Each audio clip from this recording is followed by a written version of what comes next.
Почти на всех центральных улицах города-героя Гудауты серьезные изменения. 4 главные улицы – Ардзенба, проспект Героев, 4 марта и Дзидзария – в скором времени приобретут совершенно иной вид. В ближайшее время здесь завершатся работы по замене ливневой канализации. Затем приступят к прокладке новых водопроводных и канализационных труб, общая протяженность которых составляет более 6 километров. После этого на улицах проложат новый асфальт.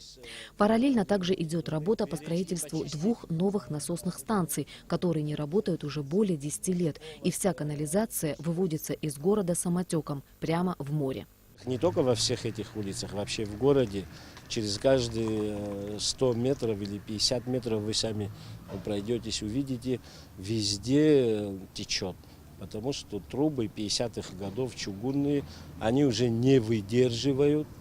Тогда, когда эти трубы прокладывали, были совсем другие машины грузоподъемностью. Поэтому сейчас мы все это меняем, все коммуникации меняем. По словам Руслана Ладария, все работы по замене водопровода в городе планируется завершить до конца года. На этот период население не будет ограничено в подаче питьевой воды, так как прокладываются совершенно новые трубы. Кроме того, в городе заменены 7 лифтов, они уже введены в эксплуатацию. До конца года будут заменены еще 15. Масштабные работы также ведутся по налаживанию водоснабжения 4 сел района. Специалистам предстоит проложить более 100 километров водопроводных труб. Вот эта стальная труба берет свое начало у подножья гор. Именно оттуда в 4 села Мгудзерхуа, Абгархук, Звандрепш и Куланырхуа будет подаваться чистая питьевая родниковая вода. Жители этих сел на протяжении многих лет живут без воды. Но уже к лету будущего года в их домах появится питьевая вода. Стальные трубы здесь прокладываются, потому что в этой местности очень каменистый грунт, и закапывать их невозможно. Там, где позволит почва, будут проложены уже пластиковые трубы местного производства. Кстати, все работы на участках проводят тоже местные специалисты.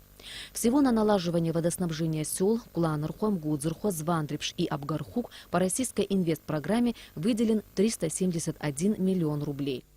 В 2 школах района полным ходом идут строительные работы – в Гудаутской 3 и Лыхнинской. В обеих школах близится к завершению наладка электропроводки. В течение месяца будет проведена канализация и водопровод. В Лыхнинской школе почти полностью завершили установку стеклопакетов и шпаклевочные работы.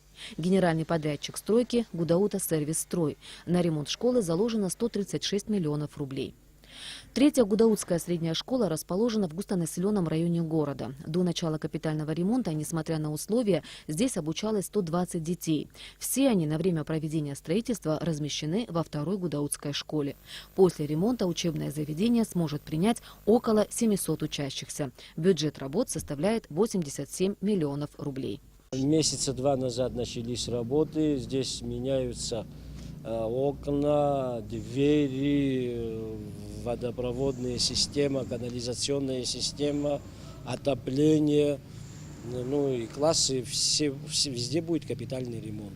То есть тепло, светло, уютно, чтобы детям и учителям было удобно и приятно учиться, заниматься в этой школе. А многие дети с этого района, из-за того, что школа была в плачевном состоянии, они переходили вынужденно в другую школу, и теперь я думаю, что они возвратятся сюда, потому что здесь очень хороший педагогический коллектив. Обе школы планируется сдать в эксплуатацию к концу 2018 года.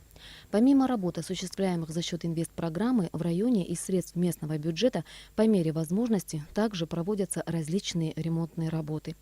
Например, Гудаутский детский сад «Нарт» был построен в рамках инвестпрограммы 2015-2017, но было много недоделок.